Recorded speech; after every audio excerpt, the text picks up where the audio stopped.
Donc aujourd'hui, premier jour, mercredi des cendres, premier jour du carême. À l'exemple de notre Seigneur Jésus-Christ lui-même, avant de commencer sa vie active, l'Église désire passer ces 40 jours dans la prière, la pénitence et la mortification. Nous devons rentrer en nous-mêmes pour mieux comprendre le caractère transitoire des choses terrestres. Autrefois, maintenant il n'y a plus de clergé, il n'y a plus de pape, il n'y a plus rien. Donc, mais avant, quand il y avait l'Église, avant Vatican II, avant qu'il fasse le mélange de toutes les religions, ce qui n'est plus la foi de Jésus, le prêtre, il nous faisait au mercredi des cendres une croix comme ça sur le front.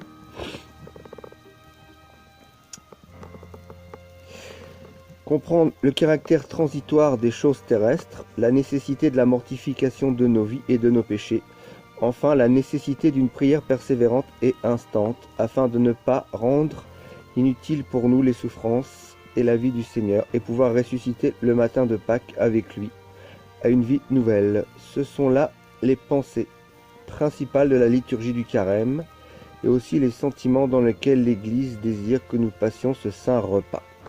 Même si on n'a plus l'Église hiérarchique, ce qui reste de l'Église, c'est donc nous, les fidèles catholiques, qui sommes restés catholiques. Après Vatican II. Mercredi des cendres, férié, privilégié, violet. Cérémonie riche de signification et de leçons salutaires, par laquelle le prêtre, à l'entrée du temps de la pénitence, impose les cendres, en signe de croix, sur la tête de tous les chrétiens, jeunes ou vieux, riches ou pauvres, utilisant les paroles mêmes de Dieu à Adam après la chute. Tu es poussière, ô homme, et tu retourneras en poussière. Revêtu de la chape violette ou sans chasuble, le prêtre monte à l'autel. Sur l'autel, on a placé un ou plusieurs vases contenant les cendres des rameaux bénis de l'année précédente.